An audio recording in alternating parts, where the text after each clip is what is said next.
to BlizzCon 2026. We decided to ask our delightful community for feedback. So, anything goes. There are no wrong suggestions. So I have this awesome idea about a really cool event that all of us can participate in. It'll only take a few moments to explain, so bear with me. Imagine you're sipping your morning coffee, logging into your banker character to check the auction house, and all of a sudden,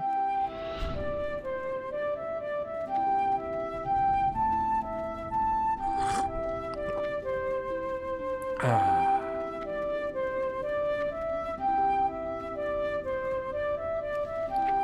what the hell?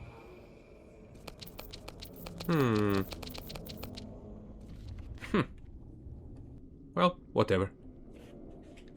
The end times are close at hand, mortals. Whoa. Numerous timelines are ripping the fabric of our universe apart. I am the only one who can alter our path. I weep for all of you who are about to be erased. So I will be generous. Therefore, I shall put your conviction of remaining in this world to the test and see if it is stronger than my will to save it.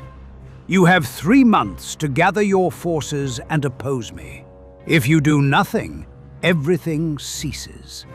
Try and stop me, but the outcome is already decided.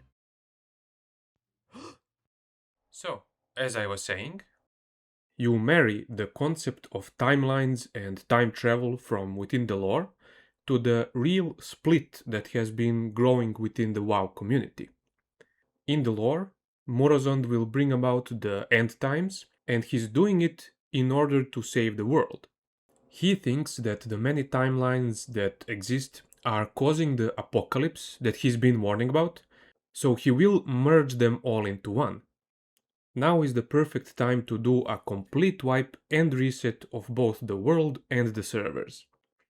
You first explain the vision everyone saw and heard in the game, with both a questline and on your website and maybe X as well. You announce that there will be a single boss fight raid, and the voice everyone heard in-game is that of Murozond. Before the actual raid releases, there's a 3-month period of preparation evoking the Ankiraj event, but this one will be across all of the timelines. In the meantime, any communication with your player base is strictly within the confines of the lore. Of course, the players will be assured that their contribution and achievements in the games will be remembered. For this, you can give a single guy on your team the task of figuring out which achievements, feats of strength, and unique goals are to be represented in future and how that is to be done. One idea is that you can have an online board of what players have done over the years, or have it be displayed in future games as well. In any case, Morozond is defeated after 3 months. Or is he? He told us that the outcome is already decided because he witnessed it. Due to our conviction to stay in this world, and of course play the games, he will give us more time in them because he respects us. In reality, you will let the players know that every current timeline will conclude, finishing up the planned patches and release schedules. After all of that is complete, the shutdown arrives, giving us a sense of finality to more than 2 decades of gaming. It will be a bittersweet ending for one of the greatest games ever made.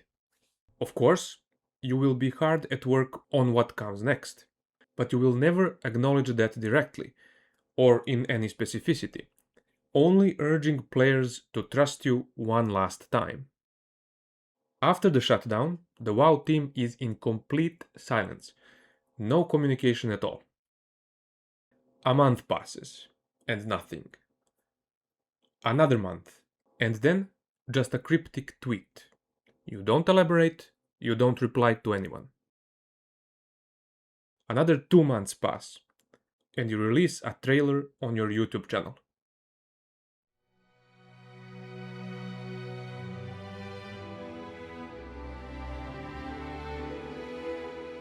I have been your prison for 10,000 years. What have you accomplished with all that time? Only endless war and turmoil. I will no longer shield you from what lies beyond. The WoW logo appears, and it says World of Warcraft Azeroth. From then on, the world is your oyster. Both the WoW developers and writers will be free from the constraints of the lore, mechanics, and all-around bloat they've had to account for up until now. The Titan, Azeroth, will also be responsible for keeping the known cosmic forces out of the story and out of the gameplay. But you can always introduce them again later, steadily, and that way you'll have content for another 20 years easily. The heroes we know and love have long passed into legend and myth, except a few. Illidan is out there somewhere, fighting Sargeras, for instance. And finally, if all of that fails, and the new game is not successful, you can just re-release Classic, and you can keep repeating that cycle until the end of time. So, Lady Warchief, what do you think of that? Thanks. Anyway,